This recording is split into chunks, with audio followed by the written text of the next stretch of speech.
Hare Krishna, Bhagavad Gita, Chapter 4, Transcendental Knowledge. The fourth chapter of the Bhagavad Gita contains 42 verses and can be divided into 5 sections. It is entitled as Transcendental or Divine Spiritual Knowledge. The previous third chapter of the Bhagavad Gita explained the path of Karma Yoga. And now, the fruit or result of practicing Karma Yoga is the enlightenment of divine knowledge or Divya Jnana. This chapter describes the remote history of the Bhagavad Gita, explains the exact constitution of divine knowledge, the art of converting all work to akarma or free from all reactions, the significance of yajna, sacrifice, and the process to attain divine knowledge and its amazing benefits. Section 1 of the fourth chapter is from text 1 to 3, which explains the previous history of the Bhagavad Gita. In text 1, Lord Krishna declares, Shri Bhagavan Uvacha Imam vivasvate yogam proktavan ahamavyayam vivasvan manave praha manurikshvakave bravita. Imam Yogam, this knowledge of the Bhagavad Gita, Krishna declares is avyayam or imperishable and eternal. It is not some new knowledge invented on the battlefield of Kurukshetra 5000 years back, but has existed since eternity. Herein, Lord Krishna mentions the history of its previous narration, that he himself had spoken it earlier to Vivasvan, who transmitted the same to Manu, who later instructed this knowledge of the Bhagavad Gita to King Ikshvaku. Thus, the Bhagavad Gita was previously spoken by Lord Krishna millions of years back to Vivasvan. Evam parampara praptam imam rajarshayo viduhu sakale neha mahata yogo nashtaha parantapa. In the next verse, text 2, Krishna says that this supreme science was thus received through the chain of disciplic succession. This is the secret of receiving the knowledge of the Bhagavad Gita, that it has to be received from a guru, a spiritual master, coming in a chain of disciplic succession called the parampara, beginning from the Lord himself. That very ancient science is now being repeated by Lord Krishna to Arjuna on the battlefield of Kurukshetra, as he was the most qualified recipient because he was his pure devotee and dear friend. Krishna says, Bhaktosi me sakha cheti. Section 2 of the fourth chapter of the Bhagavad Gita is from text 4 to 15, and it is the description of transcendental knowledge, Divya Jnana. This section is the core content of this chapter, and it describes what exactly constitutes divine knowledge. Hearing the ancient history of the Bhagavad Gita, Arjuna puts forth a very important question in text number 4. Arjuna Uvacha Aparam Bhavato Janma Param Janma Vivasvataha Katham Etad Vijaniyam Tvam Adau Proktavaniti. Arjuna inquired that Aparam Bhavato Janma, Krishna, your birth is very recent, whereas Param Janma Vivasvataha, Vivasvan took birth millions of years back, and hence Katham Etad Vijaniyam, how am I to understand Tvam Adau Proktavaniti, that you spoke the Bhagavad Gita so long ago? This is a very significant and important question. Suppose if I were to announce that I had spoken the Bhagavad Gita to Alexander the Great 2500 years back, anyone would ask a similar question. Now, Lord Krishna's reply is most striking and remarkable. He declares in text 6 that actually he is Aja, unborn or eternally existing. Then, how do we understand the mystery of Krishna's birth? An example is given by the great Acharyas of the rising and setting of the sun. The sun rises every day in the morning in the east and sets in the evening in the west. If anyone presumes that the sun takes birth in the morning and dies in the evening, it would be the greatest mistake and illusion.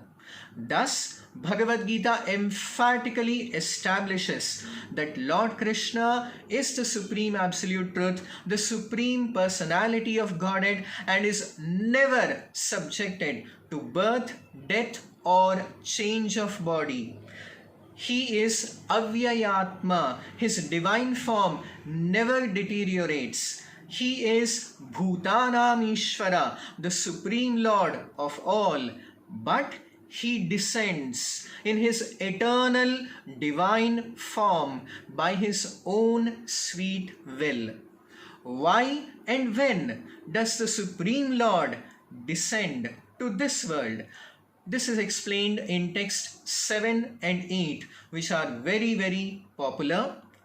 यदा यदा हि धर्मस्य ग्लानिर्भवति भारत अभ्युत्थानमधर्मस्य तदात्मानं सृजाम्यहं परित्राणाय साधूनां विनाशाय च दुष्कृतां धर्म संस्थापनार्थाय संभवामि युगे युगे.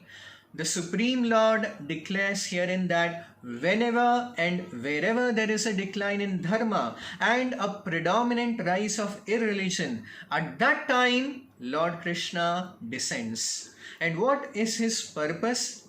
To deliver the pious and to annihilate the miscreants, as well as to re-establish the principles of religion. Krishna says, I myself appear millennium after millennium. Text 9 is one of the most important verses of the Bhagavad Gita, which states, Janma karma cha me divyam evam yo vetti tattvataha tyaktva deham punarjanma neti mameti sojana.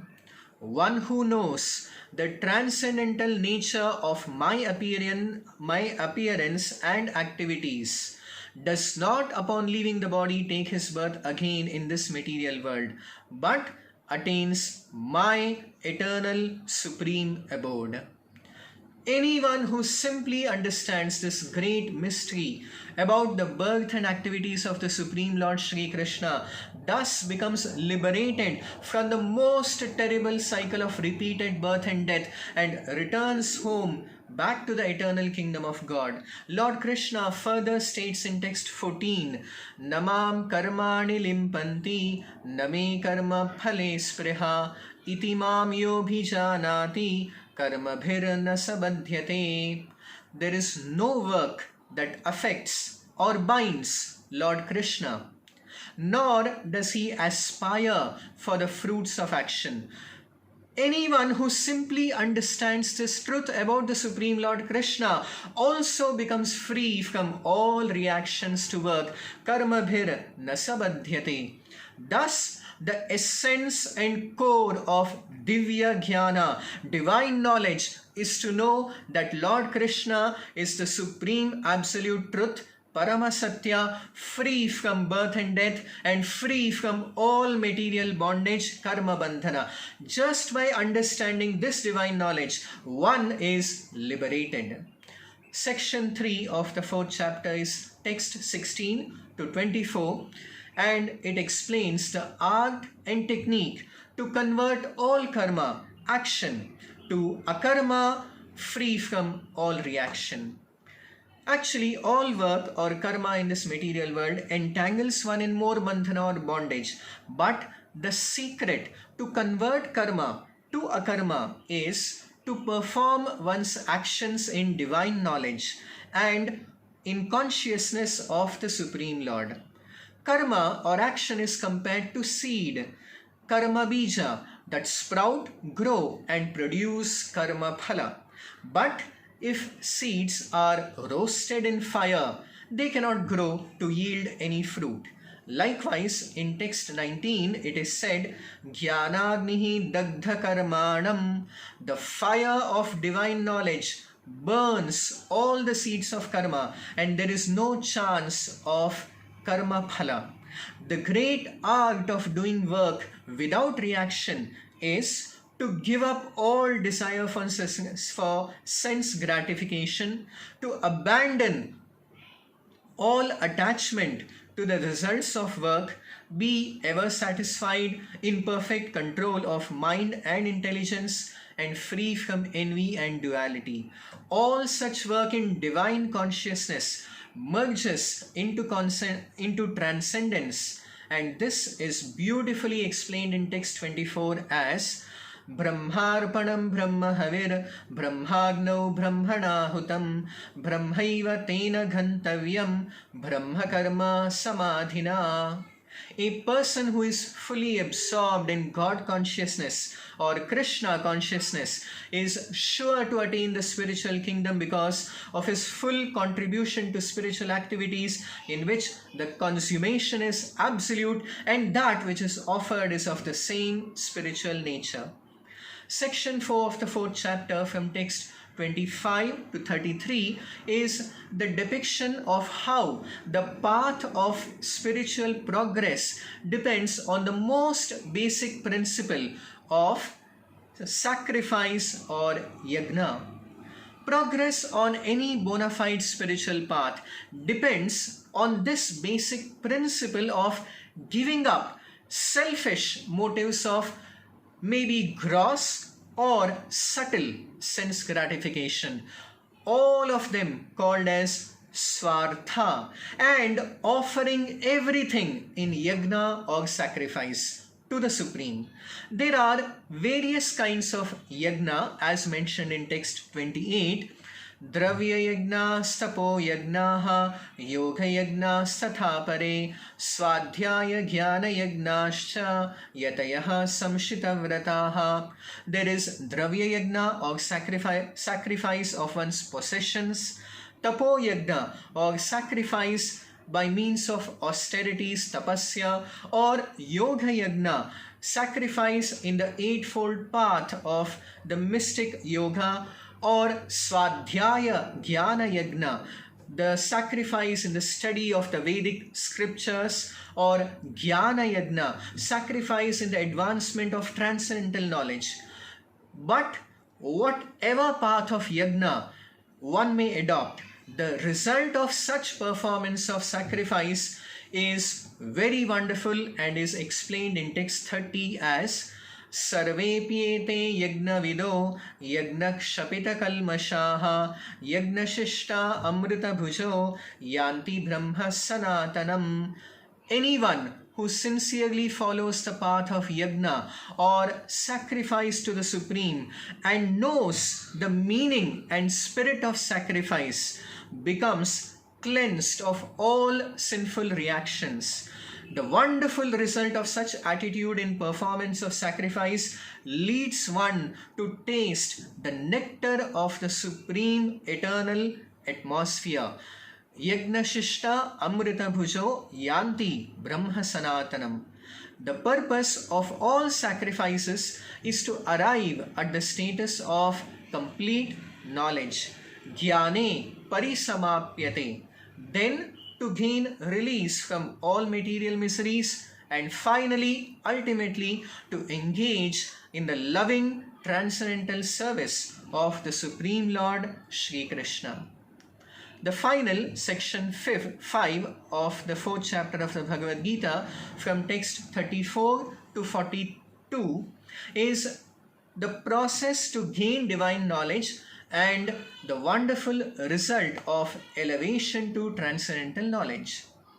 The only way to attain this divine knowledge and be properly situated in the performance of yajna, sacrifice for spiritual elevation, is described in text 34 as Tadvidhi pranipatena pariprashnena sevaya upadekshyanti te jnanam jnaninastattvadakshinaha. One should learn the truth by approaching a guru, a spiritual master. One should inquire from him submissively and render service unto him. The self-realized souls can impart complete and perfect knowledge to us because they are Tattvadarshi, they have seen the truth. By gaining such divine transcendental knowledge, one never falls into illusion again. Lord Krishna compares divine knowledge to two nice examples. Divine knowledge is like a boat that can enable even the most sinful person to cross the ocean of miseries. It is also compared to a blazing fire that burns all material reactions to ashes. Divine knowledge is the most sublime and the purest thing in this world. Nahi jnanena sadrisham pavitram iha vidyate. And it is the mature fruit of all spiritual practices. Only a person endowed with faith or shraddha can achieve divine knowledge, whereas ashraddhadhana purusha, a faithless person, can never have access to it. Finally, Lord Krishna compares divine knowledge to a sharp sword that can cut and destroy all doubts that arise from ignorance. Hare Krishna.